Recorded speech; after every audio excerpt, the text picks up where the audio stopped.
Well, our last stop in Ponca City today is at the home of Ray and Janelle Moreland. And Ray is the Vice President of the Pioneer Water Garden Society. And thank you for inviting us over, Ray. Thank you for being here. Well, now your water garden is a little bit different than the ones that we've been looking at because instead of plants being your primary focus, you actually focus more on growing fish, right? Right, I'm into the show quality koi. Now, what are some things that are different since your focus is on fish? Well, as you can see, I've got a pretty nice sized pond here.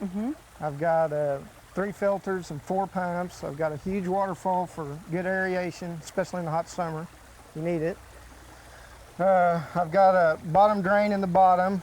I've got a side drain and a skimmer here that actually sucks all the debris off the top of the water to keep leaves and stuff like that out, which makes it a whole lot easier to keep clean.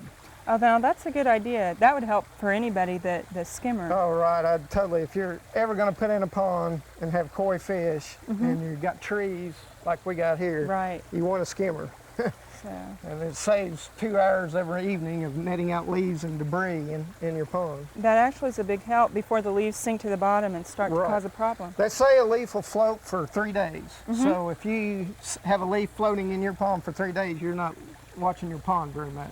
Okay. That's a good thing to think about. Now, how deep is your pond here? At the deepest point, it's 4 foot. I'd say on the average, we're running around 2 foot.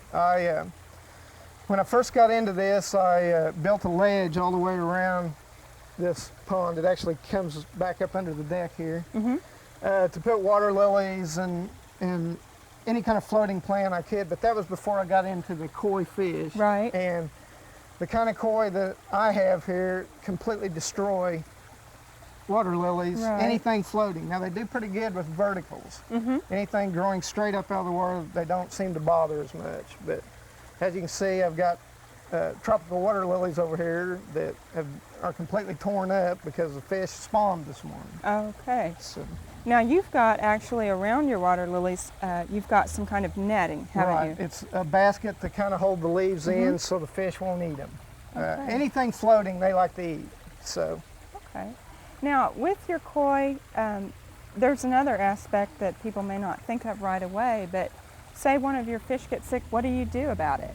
Well, I've got a place over here in the back where I take the fish out, decide what kind of disease it has, and try to cure it in that way. I can either medicate the water and put it in a smaller container, which it's easier to medicate a smaller area than this big area, or if I need to give it a shot, I can actually give it a shot. Okay. Can we take a look at your Sure, setup? sure. Great. Thanks.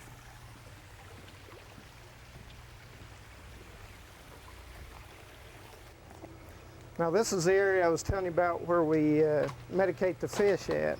Okay.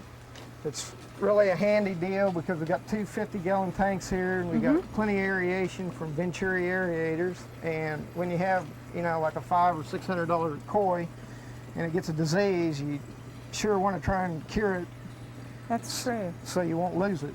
So- And they are curable diseases. I mean, if you catch them in time, usually you can cure them. These here, I'm having to give shots every day, 1 a day for 14 days. And after that, they're fine. Okay.